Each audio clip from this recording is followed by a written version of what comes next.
G'day viewers. In this segment we'll talk about the spanning tree algorithm, which will complete our understanding of how LAN switches work. Okay, so in the previous lecture I talked about switches, modern switched Ethernet, how hosts were connected to them, and how they forwarded frames, so thus providing connectivity between all of the hosts. But a major assumption we made was that the topology and the way these switches were connected could not contain loops. Now I'd like to talk about how we can allow these switches to be connected in ways that do contain loops and still have the overall system work. There are a couple of reasons you might want to have a loop in the topology. You might simply want some redundancy in your network. You can see here on the diagram on the right, I've added a redundant link in the middle between the two switches in the middle. You might do this simply because one of them might fail and you'd like to provide a little bit of redundancy ahead of time, so there is that if there is a failure, there are still links in the network so it can work. You might also make a simple mistake. Networks evolve over time. I think components are always being added and removed, and it would be very easy for someone to plug a cable into the wrong port and inadvertently create a loop. This could happen, and we wouldn't want a simple mistake to take the whole network offline and have it not work. So we would really like for these LAN switches to just work, to provide very much a plug-and-play environment. LAN switches, in fact, are some of the earliest sort of plug-and-play computer networking that just works. I guess Ethernet does too, but LAN switches are really an extension of that. We also want to do this. One of the constraints for the design of LAN switches, Ethernet switches, was that the switches should work with no change to the hosts. So we don't want to have to go and upgrade all of the software in millions of hosts just to be able to connect switches with loops. But if we don't do something compared to what we've seen so far, we have a major problem with loops. Let's look at that for a minute. What can happen? So suppose that the network is started and we have our network here. I've labeled the hosts A through F. What's going to happen? I think I'm just going to override on this diagram and draw a series of frames being sent. A sends to F. Well, at the beginning of time, no one knows where anything is, so they're just going to broadcast frames. A's frame goes into C. C gets it. C will broadcast, so it will send it out the other ports. That's what we've got to do initially. Okay, so it went to B and it went to D. It actually went to D twice because we have a loop in our topology. D, well now let's just look at the first of these frames it gets. Consider the right one first. D will get that frame in and then it will send it out everywhere else to F, to E. It will also send it back to C on the other port to C. Oh boy, you can see that things are going to go a bit south here. D will look at the second frame that it gets. This is from D on a different port. Now it doesn't know this is the same frame. You might think we could just look at the contents, but you don't know whether this is a second message from A or not. We really have no way of telling. D will then send this frame out to E and F, and of course up the other link back to C. Wow, E and F are now not so happy. They've now received 2 copies of this, and they didn't want, or at least E didn't want any of them. But we're not done yet. We now have these 2 frames that have gone to C. Let's look at the one on the left. It went to C. What does C do with it? It broadcasts it because it still doesn't know where F is, hasn't seen any frame from F. Goes out to A and B and down to D on the other link. And similarly, for the frame from D to C, the second one, it will come up, go out to A, B, and down to the other link, back to D. Now, this diagram is getting very messy. If you follow some of the logic through, I could write all this down. I think I'll do that on the next slide. You'll see that we have something nasty going on. I'm just going to draw a big massive circle here. Some packets are spinning around here left to right. There's another series of packets spinning around here in another direction. And traffic has been forwarded out to all of these nodes, A, B, E, and F, as we go around this loop.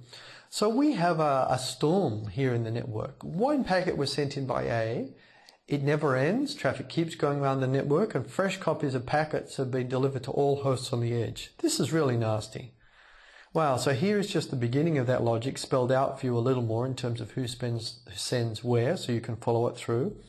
and it just goes on and on. It never ends. So a forwarding loop here has caused something pretty nasty to happen. The solution that we'll come up with to prevent this problem, and we would really like to nip this problem in the bud because you can see that one packet can cause devastation here with the loop. The solution we'll use is for switches to collectively find and agree on something called a spanning tree. A spanning tree of the topology. A spanning tree is simply a subset of links of the topology, which is a tree, so it has a root and branches out from the root, but it has no loops in that topology. The subset of links in this topology is a spanning tree if it's a tree, and it spans the topology. It reaches all switches, so it will allow us to deliver frames to all hosts on the network. Once we find this spanning tree, this is the first step, the thing we want to do, then we simply use it as before. Switches simply forward frames along the spanning tree. So they just pretend that the topology was only the spanning tree. If we know which way to go, great, it'll get there. If we don't, we're going to broadcast. And if we broadcast on the spanning tree, frames will tend to go up the spanning tree to the root and then down all branches, so they'll get everywhere, but they won't loop. This sounds pretty messy with spanning trees, so let's just look at some examples to get a sense of what a spanning tree is, and then I'll talk about the algorithm to find one. Here on the left, we have the topology. This is the links which were physically installed in the network. Now I want to talk about some spanning trees. Usually there are many different possible spanning trees for a network. Let's just see some of them. Let's just pick a node here arbitrarily, top left one, as the root of a spanning tree. How are we going to create a spanning tree? Well, from this root, let's create some branches. Let's say I go down here and here. And, I'm just going to say there are only 2 branches in the tree. So from here, I'll go up to here, and from here, I'll go over to here. This then is one spanning tree. It reaches all switches in the network. I can cross out the links we haven't used. Okay, fair enough. Here's another spanning tree, just to show you that multiple ones are possible. I'll select a different node as the root. From here, I'm going to just arbitrarily pick one branch down. And from here, I'll divide. I'll just say I'll use this other branch here that's going to reach these switches, and a different branch here will reach these switches. In this spanning tree, I don't use these 3 links of the topology. These are all different possible spanning trees. Of course, in our automated solution, we're only going to want to choose a single spanning tree and have everyone agree which spanning tree we'll use. Here's that same diagram cleaned up. Oh, you can see, it looks like in this example here, sorry, I chose a slightly different spanning tree. This is just yet another possibility. Instead of going here, I went over here. Okay, well that just shows you yet another spanning tree. But conceptually, the point is exactly as I'm saying. Okay, so now we need an algorithm to find the spanning tree. We've seen there are a few. I can't even agree amongst my slides on which spanning tree is which one. But we want all of the switches to find a single spanning tree. Then they can use it. How are they going to do this? It's a little complicated or subtle, again, because this is a distributed game. If someone like you or I could just see the network, we could draw a spanning tree and say, here, use this. But the switches can't do that. They're distributed. Firstly, every switch runs the same algorithm. There's no special distinguished switch which is in charge. This is actually helpful because then there's no switch that can fail and throw your network into chaos. All switches can handle what's going on in the network. These switches are going to start with no information because we don't want to have configuration or make assumptions. Now, switches can only see what's going on with themselves. They can send and receive messages, but they don't know what's happening elsewhere in the network, just what they hear and what they send.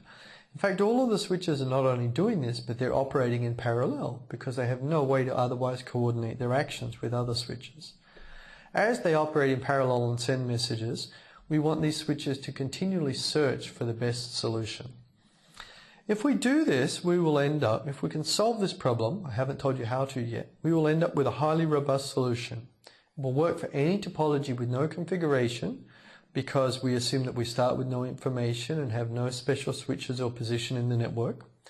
It will also adapt to link and switch failures. And the reason that we will try and do that is that we'll have the switches continually search for the best solution.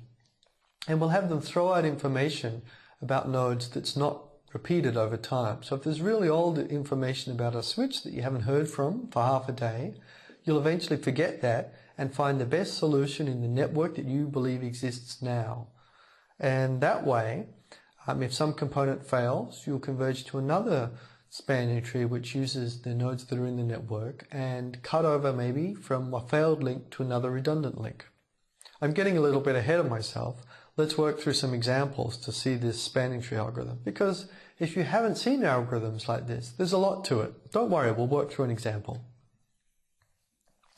Oh, and I'll just tell you that the spanning tree algorithm that I'm going to go through was pioneered by Radia Perlman.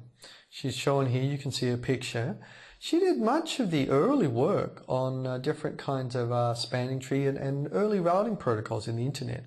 She worked on different kinds of routing in the internet, the spanning tree algorithm we're going to look at, and also different kinds of link state routing, in particular link state routing that we'll look at when we get to IP networks.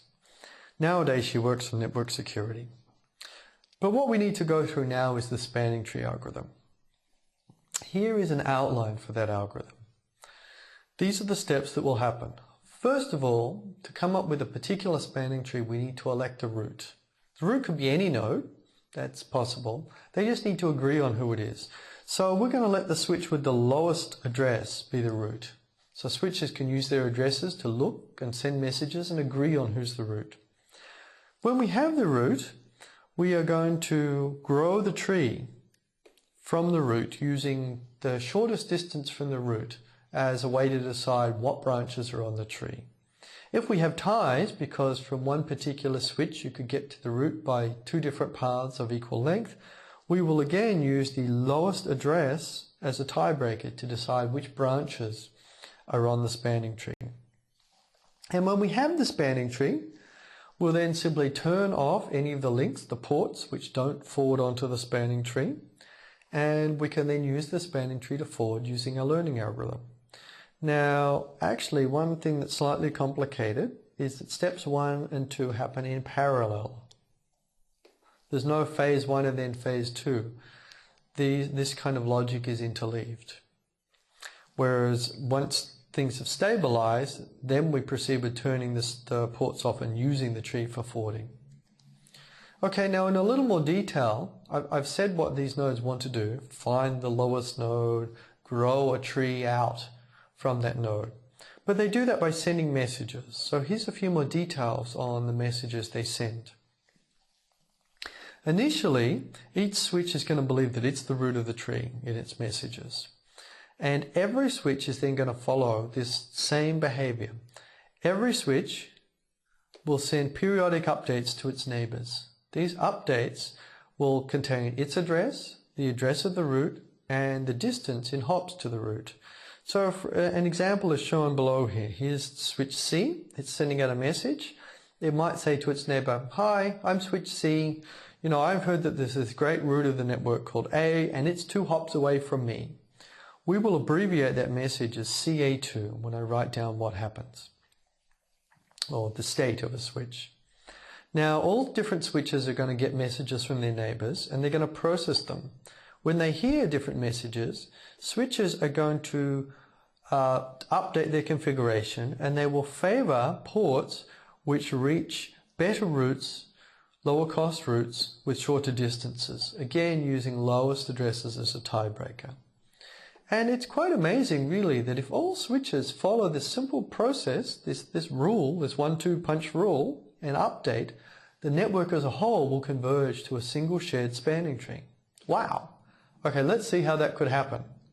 This is kind of tricky stuff. We do need to work through an example to see what's going on. Okay, so in the beginning, I've labeled all of the nodes here of the simple topology with their state. Everyone thinks they're the root, and they're distant 0 from the root. Now, in every round, all nodes send out messages to their neighbor with their state, and then they receive the messages from their neighbors and update their own state. Let's look at the kinds of messages that are sent out. I'm just going to pick one node, node C here. So node C, this is its state. It will send this message out, all of its links, to nodes A, B, and D. D twice. They'll all get these messages. And similarly, every other node will send that information to its neighbors. Having got that information, they'll then update. Node A, for instance, will hear from node C, but A will say, well, my state's better, I'm a better route. Node B will get messages in from node C and node F saying that they both think they're the route. And node B will sort of say, well, rubbish, I'm a better route than either of you, so I'm sticking with my state. Some people will change though. Let's imagine node E. Node E will send out and it will get messages back from D and A. Well, guess what? A is lower than E. D is lower than E too, so E will actually hear two better messages. The best one is A. So E will be forced to update its state. It will say, oh, okay, well, I'm still E, but I've heard this is route A, and I am distance 1 from it, since I got a message from A saying it was 0 hops away. Similarly, there are going to be some other updates. C is going to update to say C, A1. C now thinks A is the route and it's next to it. D will also update. D will actually think the best thing it hears here is from C. It thinks it's next to C1. Now I can also see here that F will update to be F. It will hear from B as its best option and it's 1 hop away. So that is the new state of nodes. Let's go to round 2 now. Round 2, I've replaced the diagram, I've updated the state of nodes. All of the nodes send these messages out to their neighbor. So C sends the message CA1 out to neighbors A, B, and D twice, for instance. What's going to happen? Well, A still sticks with its configuration. It's the route. No one can beat it. B, as it gets this message from C, let's see here, unfortunately, B learns that it is not the best option. B will update its state to be B, A, 2. It's 2 hops from A. A is a better route than B. And it's going to reach the route through C. C is going to keep its state. It won't change. D will actually update too. D will hear from both E and A and C that there is a route A. In fact, D could get to the route A via 2 different routes. It could either send via C to A or E to A. D is going to decide that it will send via C to reach A because C is a lower address than E, and D's state is going to update from DC1 to DA2. And I think everyone else is about where they were. Okay, so here it's cleaned up. Third iteration. Everyone sends out their state again. We process the received messages. What happens? Well, this is a lot of work. How long can this go on? We'll see. Okay, A and B, and actually C and D remain where they are. Now you notice here for D, I've said that D is going to reach the route via C on the left-hand side. There were 2 possibilities. Actually, both of these ports will have addresses, so D will be able to choose the lowest port. That's just a quirk there. E, yep, E stays the same. F, however, is going to update. F is going to hear that there is a better route because B sent this message out saying, oh, I'm B, and, there's this route A, I'm 2 hops from it. D actually will also send a message out.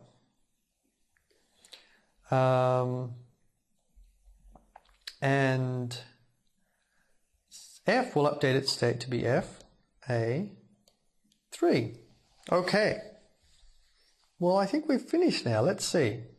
Yep, so this steady state has been reached. Every node will now continue to send out its message, but nothing will change. When nothing changes after a while, everyone knows that we're done. And you can see here I have grayed out, and we can turn off these links. They're not, in fact, used for forwarding. The algorithm will continue to run, and it will time out information so that, for instance, if node A fails, then eventually other nodes, switches here, will discard the messages from A and forget about it because it really doesn't seem to be there anymore.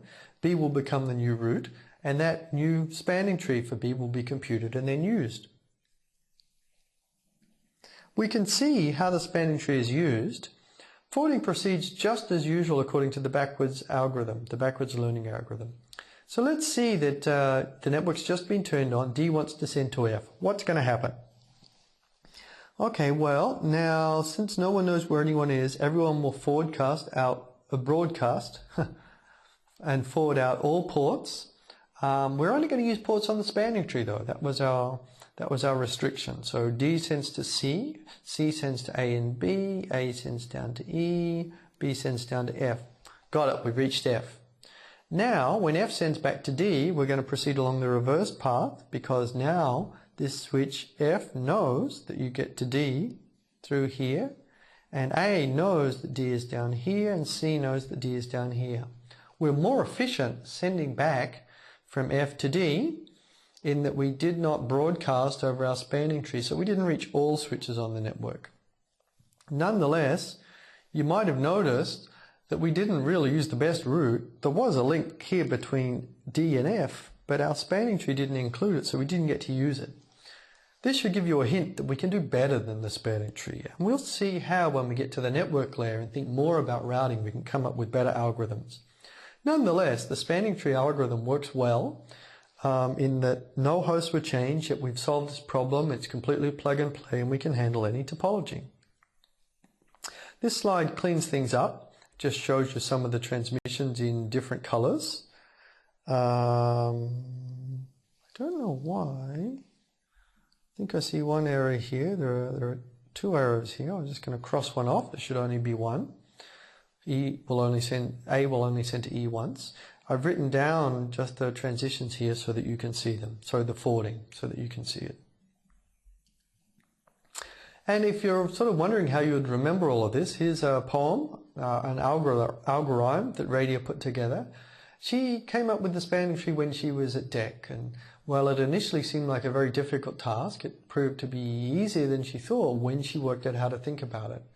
She did that in the early part of a week, and it gave her enough time to write a poem in the rest of the week. So there you have it. You can see this algorithm.